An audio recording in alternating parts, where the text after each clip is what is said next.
Hey everybody, welcome back. Last time, Marina left Amber for a few hours to go prepare some stuff for a surprise, and now we'll see what Marina has in store for her. And then I see her, head down, walking slowly, but coming towards me. Marina! The relief in my voice probably conveys the panic that just drained out of me. She looks up at the sound of her name, and that's when I see that she's crying. Oh no, what happened? I'm starting to hate Marina crying just as much as Amber does. What's wrong? I rush over. What's wrong? Alarm poisons my voice. Did something happen to her after all? I put my hands on her shoulders and shake her gently. Marina, talk to me. What happened? Are you okay? She still can't talk, but she nods. Thank God. There are no sobs, but her eyes are pouring tears. Every so often she hiccups, like she's barely restraining herself from fully bawling. Come on. I take her hand and lead her back to the RV. No one gives us a second glance. This is probably a common occurrence here. Marina silently follows me into the RV. I lead her to my bed and have her sit down. I sit beside her. Alternating between rubbing her back and her shoulders, I try to get her to calm down. Slowly, her breathing slows to normal. When I offer her a tissue, she blows her nose loudly. Then she takes a few more to wipe her eyes. Rather than prod her more, I wait, even though it takes all my self-control. After a shuddery breath, she looks at me, eyes still watering. I messed up, Amber. Bad. How? Her breath catches again and she sobs. It's hoarse and seems to take her by surprise. I immediately rub her shoulders again. And then there's a knock at the RV door. What the hell? I stand up, but I can't see who it is from here. Oh no. Marina, what did you do? Did you get kicked out of a casino or something? I'll be right back. Oh no. Worse. Oh boy. I don't even know if I want to go forward, because I don't know if I want to even know what the hell happened. Oh boy. Mariah's worse than the fucking casino leaders, owners, runners. Oh man. It's time to pay up. I shut the door. Before it's even fully latched, Mariah starts to pound on the door. That scene just seems so comical to me. Like, I can imagine Amber opening the door, Mariah being there like, it's time to pay up, and then just Amber just shutting it on her face so nonchalantly, just being like, fuck you. I lock it and head back to Marina. Let them in. Huh? Go let them in. It's Mariah, right? Yeah, but how did you... Wait, does this have something to do with... Marina nods. With a bad feeling about it all, I go back to the door, which is still suffering Mariah's assault. I open and step back so they can enter. Mariah storms in with a huff, acting like always as if she owns the place. Joseph and Tess file in after her. Joseph gives me a smile and a small shake of the head. I'm sorry. He says it so quietly that I don't think anyone else hears. I figure I'll find out why he's apologizing here in a second. Like a conqueror, Mariah marches over to Marina and jabs a finger in her face. Time to pay up, ditz. In 2 large steps, I move between the two of them. Okay, what the hell happened? Didn't you hear?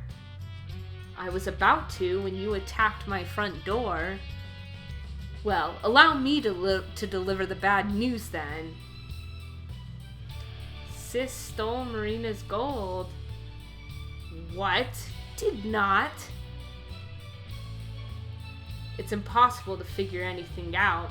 Marina's crying too hard to talk, and Mariah's just yelling nonsense like always. I turn to Joe, who's keeping a safe distance along with Tess. Can you explain, please? Sure. Mare ended up making Marina a bet for all the gold, which she lost. It was a pretty silly thing, and I told her to just let it go, but here we are. I'm equal parts amused and disgusted that Joseph uses the same nickname for Mariah that I do for Marina. Come to think of it, I'm not sure that I ever noticed how similar their names are. I had a feeling that was kind of intentional, but I think I've already talked about that before. Oops. A bet's a bet, and she lost it fair and square. I don't think it was fair. The odds were kinda in your favor. I turned to Marina, the only person whose opinion really matters to me. Was it fair? Slowly, she nods. What game did you play? Poker. I glare at Mariah, who's at least has the shame to look away. Anyone who spent more than a minute around Marina would know that there's no way she could keep a straight face. I sigh and sit down on the bed beside Marina.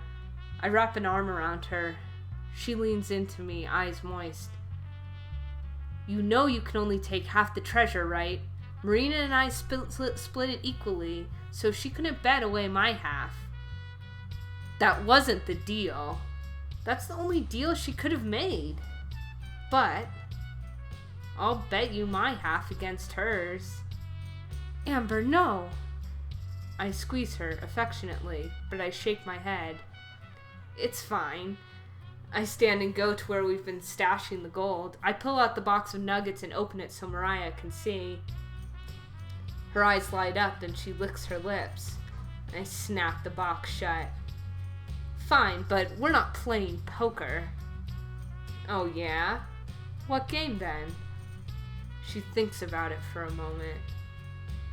Blackjack. Ooh! That's even riskier. At least poker, there's some skill that goes into it. Blackjack? There is a little skill, but it's more up to, like, chance. Oh, thank you for articulating my thoughts, Amber. I'm not that great at poker, though, so blackjack might be the most fair game we could play. I wonder why Mariah suggested it, though. Maybe she expects me to win at poker. If that's the case, then the mind games have already begun. Fine, it's a bet. Marina stopped crying. Her breath still comes in little spurts, but she's mostly in control of herself. She tugs at my shirt. Amber, really, you don't have to do this. I screwed up. It's okay. I'll fix it. That's what I'm here for, right? I can't read the look on her face. The one that vanishes after a split second. Okay. Facing Mariah again, I put the gold away. Where will we play? There's not enough room here. There's a casino close by down the street from this one. We can do it there. I'm not old enough to gamble. Not legally, at least. She shrugs. Doesn't matter. The place won't check your ID. Probably gonna be closed down within a year. I don't like the sound of that. I feel like I'm being set up. It's true. It's where we played. Really? Yeah, they had like party rooms that were empty. We just used one of those. I've never heard of anything like this place, but if they let Marina in, then they'll probably let me in too. I'd also feel better about playing with cards that I know Mariah won't have messed with. Fine, tell me how to get there, and I'll meet you in a little bit. She gives me directions as well as the name of the building. Worst case, Marina can probably help me find it. Maybe. I count up Marina's half of the gold and put it into one of the boxes before handing it to Mariah, who snatches it from my grip. Enjoy, because it's the only time you'll get to touch the treasure. With a final sneer, Mariah leads her troop out of the RV. Joseph still looks pretty sorry about the whole thing. The door slams shut and we're left in silence. I look at Marina. She looks at the floor. I'm really sorry. I'm not even that upset. Compared to all the 1,000,001 awful scenarios I concocted, this is pretty tame. And knowing Marina, it's not that shocking either. So I'm being honest when I smile at her. It's okay, really. I'll go win back the gold and we can get out of Vegas. She sniffles. Seriously, though, what were you thinking? I was just so surprised to see them here. I thought it must be fate or something. I was shopping around and I saw something that I really wanted, but I didn't have enough money. And then I saw the three of them at this little diner, so I went to say hello and told them all about it. What was it that you wanted to buy? That's a secret. I wanted to show it to you. But anyway, then Mariah made me the bed, and I don't know, Amber, I guess I just got so excited about that I didn't really think. Like, if you'd been there, you would have beat her no problem. I don't even think she's very good at poker.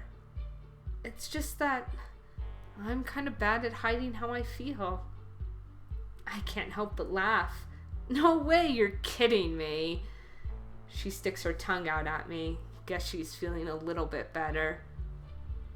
Really though, what if you lose to Mariah? Then I lose. It won't happen though. Are you good at blackjack? A lot of it's luck. There's stuff you can memorize like card combos, but I don't know any of that. What if Mariah does? I doubt it. She would have played that against you if she did. Easier to make it seem like you just got unlucky instead of taking advantage of you. She didn't take... That's bullshit, Mare. She might not have cheated, but she still should have known better. Marina frowns and looks at the floor again. I can't tell if I'm helping or not. Then I remember the candy I bought her earlier. It had totally slipped my mind over the last hour. Oh yeah, I got you something. Try to say sorry for being so weird lately. Even though I've already said that too. I grabbed the bag of chocolates from the fridge and the gummies from above it. Eyes wide, Marina holds them to her like babies. Amber. Her eyes start to water again. Thank you so much. Hey, no more crying. This wasn't supposed to make you cry. She giggles, but that doesn't stop 2 tears from running down her face. Sorry, I'm crying a lot, huh? Kinda, yeah. Marina laughs again. She unties the gummy bag and digs around in it. The chocolates got a little melted on the walk back, but they've been in the fridge. They look fine to me. She pulls out a few gummy soda bottles and then offers me the bag. Ugh, yes, gummy soda bottles are my favorite. I love it. Haribo makes the best gummies ever, by the way, for any of you who want gummy recommendations, and their soda bottles are the best. I don't want to take too much, but I do find one of the peach rings the cashier recommended. It really is good. Sweet, but in a mild way. It actually tastes like peaches. Are you ready to go? Marina spins the bag to twist it, then ties off the top. Yeah. I vaguely know where the casino Mariah mentioned is located.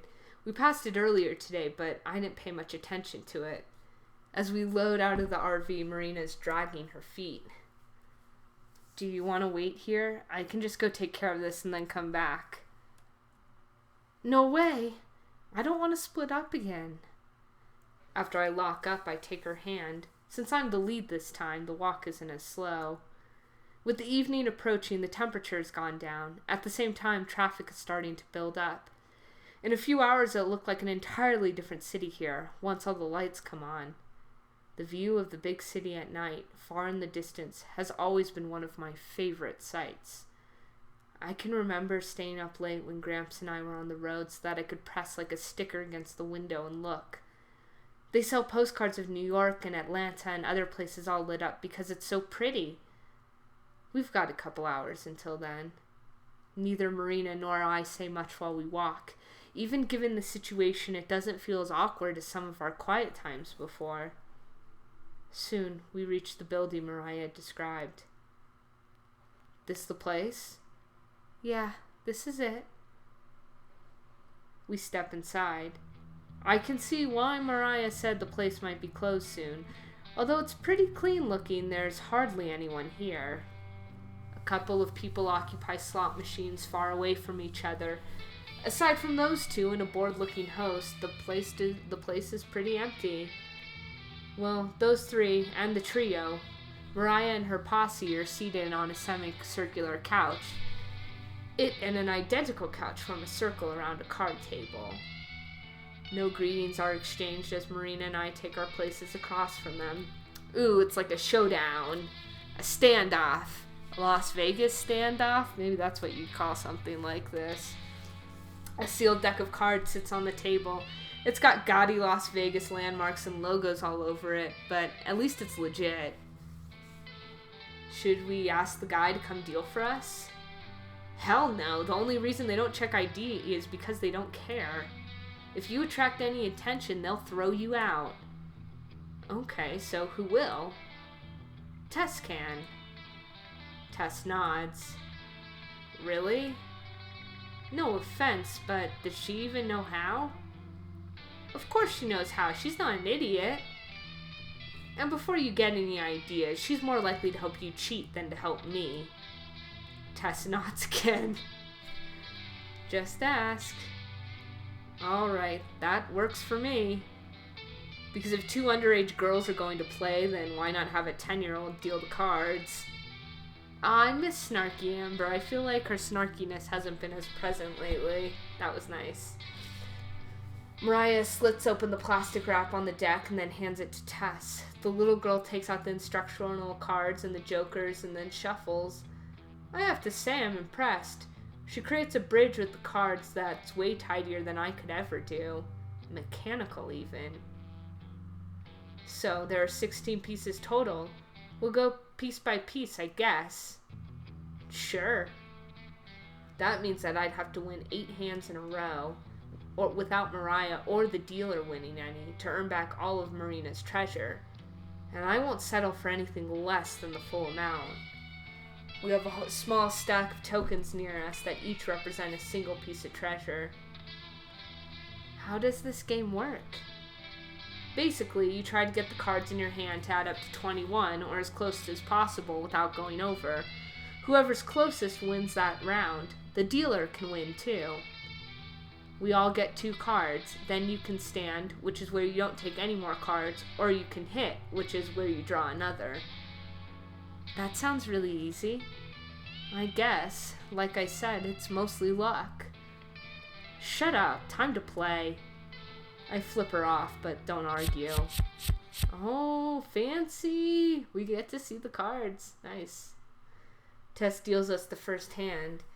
I stand while Mariah hits. I don't expect her to beat my 18, but she lays down a 10, a 3, and a 6. Damn. Tess slides her 2 tokens. In the next round, I beat her. I win the next 2 rounds after that, but then the dealer wins, and we have to start over. The game drags on for a long time. Joseph has fallen asleep, head lolling backwards over the couch. Even Marina, who has both her honor and money at stake here, is starting to fidget. We've been playing for close to an hour. She doesn't complain at all, though. After a while, even Mariah and I are starting to get annoyed. She sighs and shifts irritatedly while I debate what to do.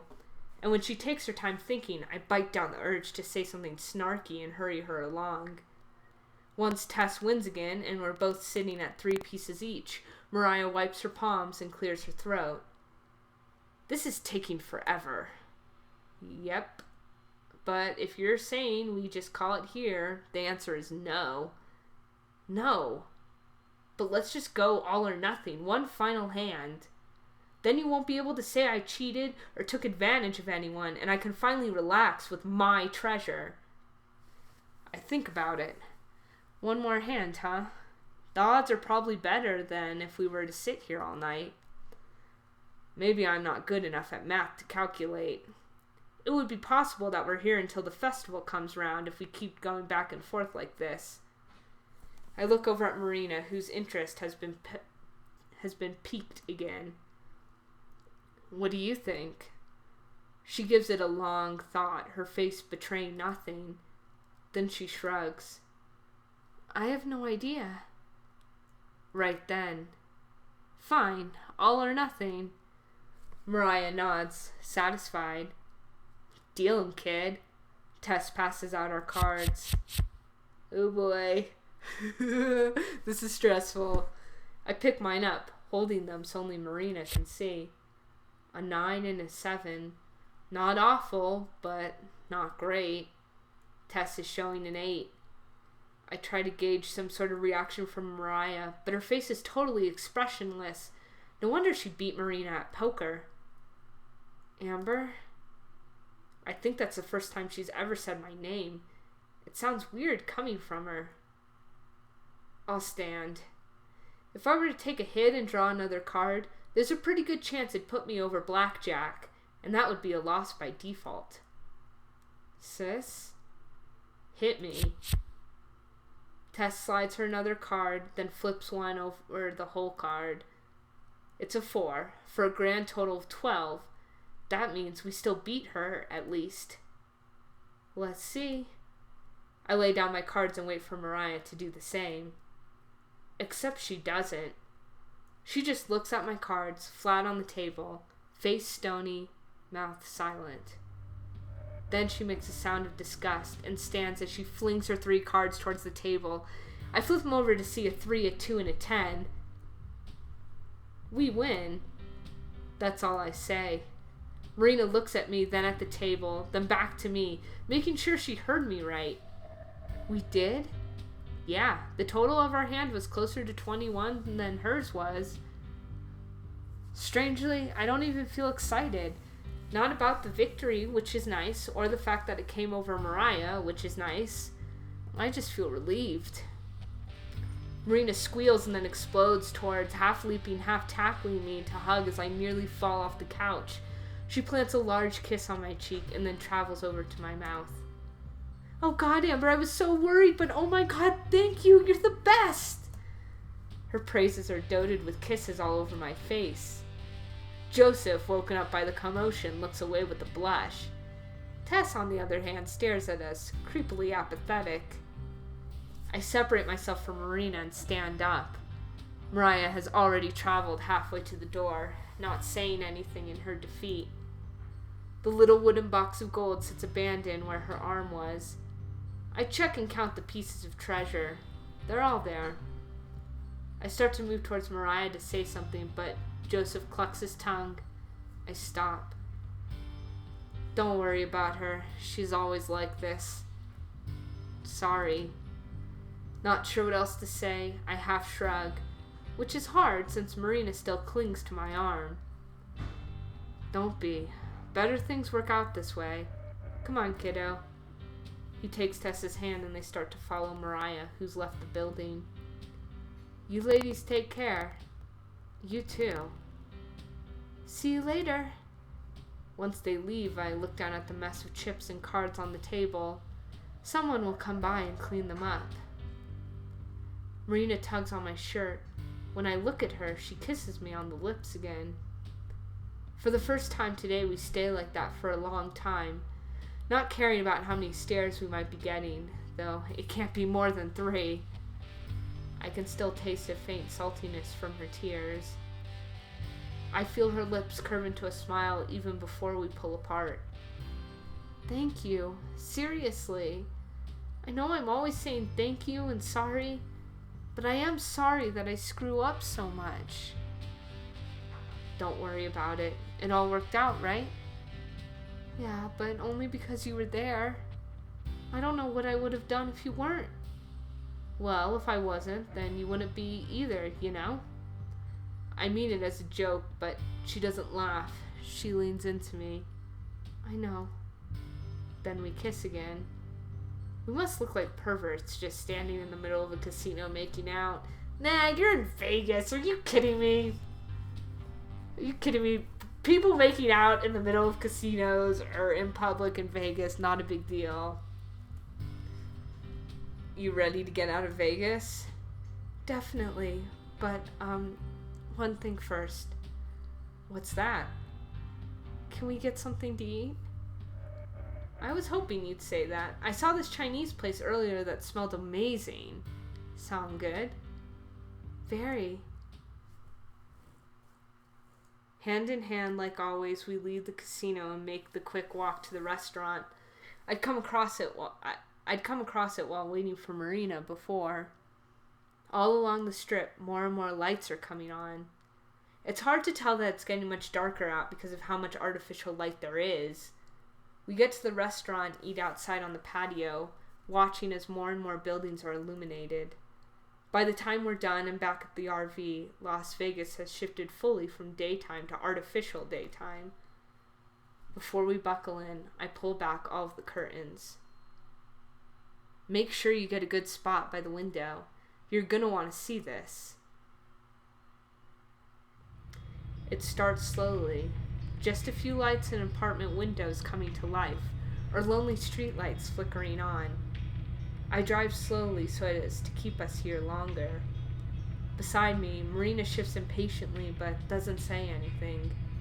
By now she knows when I'm being serious. I know she won't be disappointed. As more and more lights flare up across the skyline, I can see Marina shift to get a better view. I smile to myself. This is what I was waiting for.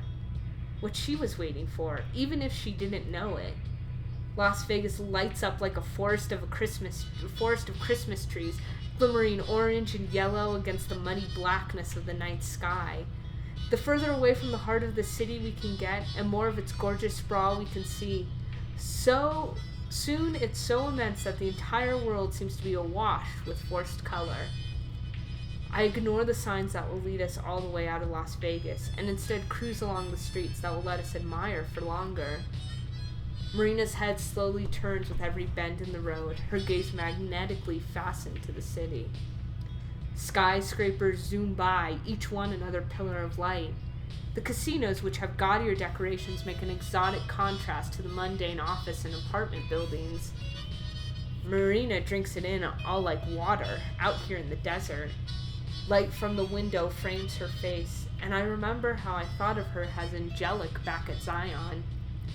Now, the word is even more fitting, because of the way her open-mouthed smile enhances the effect. She catches me watching, and for just a second, that smile is directed at me. Then she turns back to Vegas, which is finally starting to recede as we head out of town. She's silent until long after it's faded from the rearview mirror. Then she clears her throat and finally looks at me again. We're going back one day, right? Sure, if you want. Good, because we didn't even get to do, like, a nickel quarter. A quarter of the super cool stuff we should have done. Oh yeah? Like what? Even if I do live like a gross hermit, I know what Vegas has to offer, but I like seeing her excited. There's always a genuine spark of wonder that's ignited when she is. It might have to do with her lack of experience, but I like to think she'd be the same regardless. Well, there's the pirate stunt show that looks really cool. I heard about another show with fountains and lights that shoots water way up high into the air. And oh, she spreads her arms far apart and scrunches her face down, giving her a double chin. I want to try every single buffet in town. That's a lofty goal, Marina. But we're rich now. I thump her head and squish her down with the palm of my hand. And we almost lost all of it in a single day, so you should know how easy it is to blow it. Well, I think it would be romantic. We could rent out a hotel room, order a really nice bottle of wine, and just cuddle by the window and look at the lights. A wistful look gleams in her eyes as she gazes out the window into the vast desert night, sighing like I just stepped out of the royal carriage and swept her off her feet. Never mind the fact that Marina's probably never tried wine in her life and would spit it out the second it touched her lips. That does sound really nice. Guess I have some high expectations to live up to.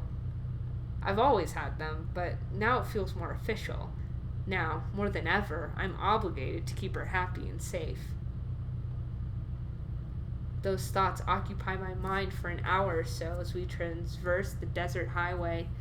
Marina's gone back to staring out the window at the barely visible roadside. We pass a sign right off the side of our deserted lane. We're pushing 80, so we almost miss it, but I catch a quick glimpse as we speed by. Nothing special, just a dusty sheet of aluminum with a picture of poppies and 3 words printed on it. Oh, are you guys entering California? Yep. That seems like that would be the sign for California with all the poppies on it. Next time, we will be in California and make it to the music festival. See you then.